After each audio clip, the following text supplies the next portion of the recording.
આ જાનું વાનું બધું શરૂઆતમાં જ સારું લાગે. આ જાનું વાનું છે ને બધું શરૂઆતમાં જ સારું લાગે, પછી કેવું થાય તમને ખબર હે? જાનું અહીંથી જાનું, પછી ગયા પેલા શોપિંગ ના આવડા બિલ આવે, પછી શું પેલા બ્યુટી પાર્લર ને આવડા બિલ આવે, પછી પેલા કેફે ને આવડા બિલ આવે. એટલે પછી અંદર એવું થાય કે જાનું ના સામે છાનું માનું થઈ જવું પડ્યો.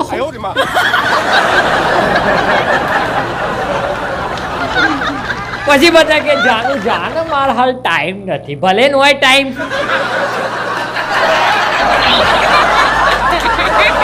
મજાક કરું છે, સિરિયસ ના લઈ લેતા. પછી મજાક પૈસા કમાવા બોલવું પડે બધું.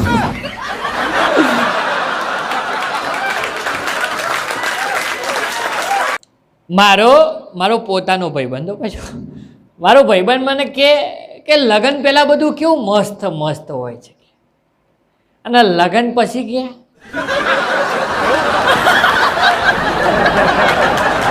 મેં કીધું લગ્ન પછી હું? મને કે લગ્ન પછી તો કે શું કહેવાનું, કે જો લગ્ન હોય ને એટલે વરરાજા કે એન્ટ્રી મારશે ચોરીમાં, વીરો મારો જગમગ થાય.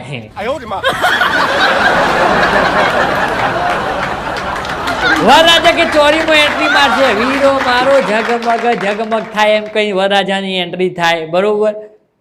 પછી કે એ વખતે પંડિતજી કેવું મસ્ત બોલે, ઓમ સ્વાહા ઓમ સ્વાહા ઓમ સ્વાહા. લગ્ન પછી કે એનું જ થાય છે, સ્વાહા સ્વાહા.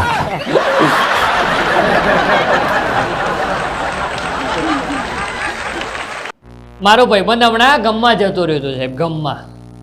અને હું તો કહું સાહેબ, તો પાગલખાનામાં જાય ને માણસ હારો, ગમમાં જાય ને ના હારો.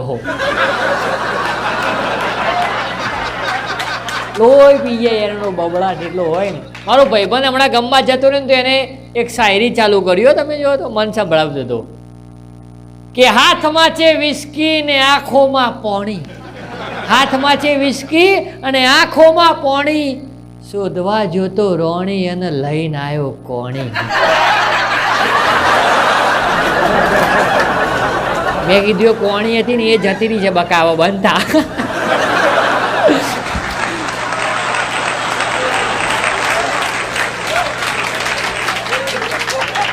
હોય સાહેબ, આપણી બહેનો તો અમુક તો સારું કરજો હોય.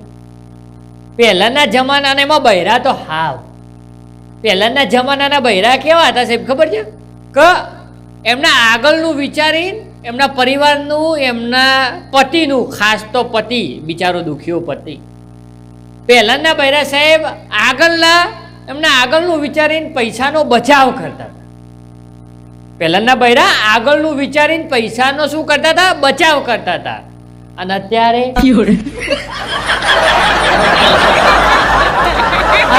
મારો બેટો બૈરો એમના મૂઢાનું જોઈને તમે જો તો પૈસાનો ઉડાવ કરે.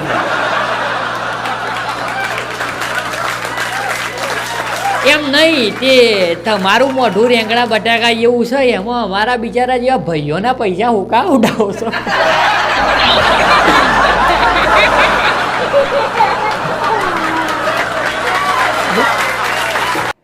મારો એક ભાઈબંધ છે, એના પરણવાનો જબરજસ્ત કીડો હતો. તમે જો એને એમ કે મારે લગ્ન જ કરી લેવું છે, એના માટે એમાં તો દુનિયાનું સૌથી મોટું સુખ છે લગ્ન, અને એ મારે કરી લેવું છે, અને એ સુખ મારે ભોગવી લેવું છે.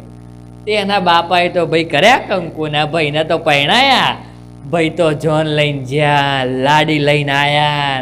એ ભાઈને તો એમ થઈ ગયું કે હવે તો આપણું જીવન સેટ છે આમ. ના, ભાઈને એવો વ્યાયામ હતો. પણ આ તો શું 2 મહિના થયા, 4 મહિના થયા, 6 મહિના જેવા થવા માંડ્યા. એટલે સાહેબ કેવું હોય ખબર છે કે એન્જિન ગાડી ચાલુ કરો ને એવું તરત ગરમ ના થાય, ધીરે ધીરે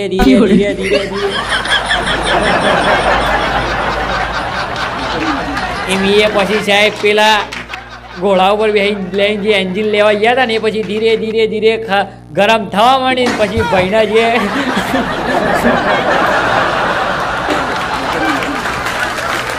પછી ભાઈના મોંથી જે ઓઇલ પીવા માંડ્યું, ઓઇલ નહીં લોહી.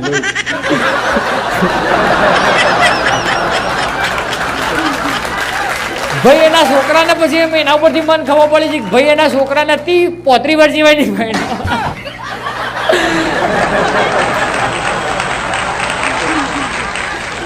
એટલે બહુ પરણવાની ઉતાવળ હોય તો ઉતાવળ થોડી હોય દબાઈ રાખવાની વેલના પરણી નહીં જવાનું અમુક લોકોને પરણવાનો એટલો બધો ગોડો શોખ હોય એટલો બધો ગોડો શોખ હોય કે આપણે કહીએ કે ભાઈ હાલ વાર છે તારે પરણવાની ઉંમર નથી હાલ ના પરણાય આપણે આવી બધી સલાહો આપીએ ને તો એમને સલાહ ગમશે નહીં એ તો કે તમને ખબર ના પડે હાલ લગ્ન કરી જ લેવા વાહ મારા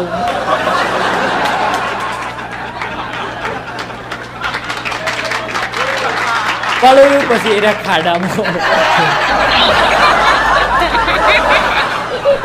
રામ ભગવાન હતા ને તો જ્યારે સીતા માતાનું અપહરણ થયું રાવણ સીતા માતાને ઉપાડીને લઈ ગયો તો પછી યુદ્ધ લડવા માટે રામ ભગવાન વાનર સેના લઈ ગયા હતા ને એ સારું હતું સાહેબ બાકી આપણા અહીંયા લઈ આવત ને તો રાવણ એમને ભિખારી થઈ ગયો આપણી બધી પબ્લિક તો સાહેબ યુદ્ધ બુદ્ધ પછી શાંતિથી કરો પહેલાં તો રાવણને એમને ભિખારી કરી નાખો હોનું ને બોનું બધું લૂંટી જ લે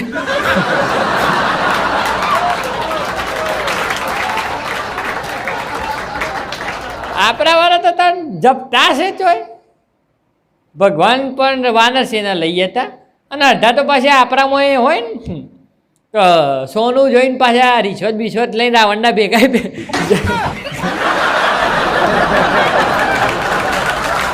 પણ ના જો એમાં ગુજરાતી હોત ને સાહેબ ગુજરાતી માણસો હોત વધારે યુદ્ધ લડવા રામ ભગવાન વધારેમાં વધારે ગુજરાતીઓને લઈ આવત ને તો ગુજરાતી રાવણના પક્ષમાં કદી ના બે ગુજરાતી એનાથી લૂંટા એટલું સોનું લૂંટોત રાવણને ભિખારી કરોત અને સીતામાને ઘેર તો લાવત લાવત લાવત લાવત ધક્કો બીજો તો ના જ કોટ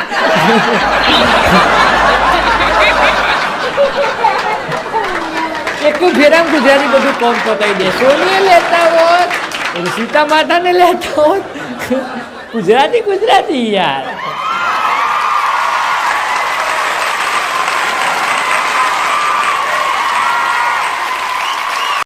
બરોબર છે જય હો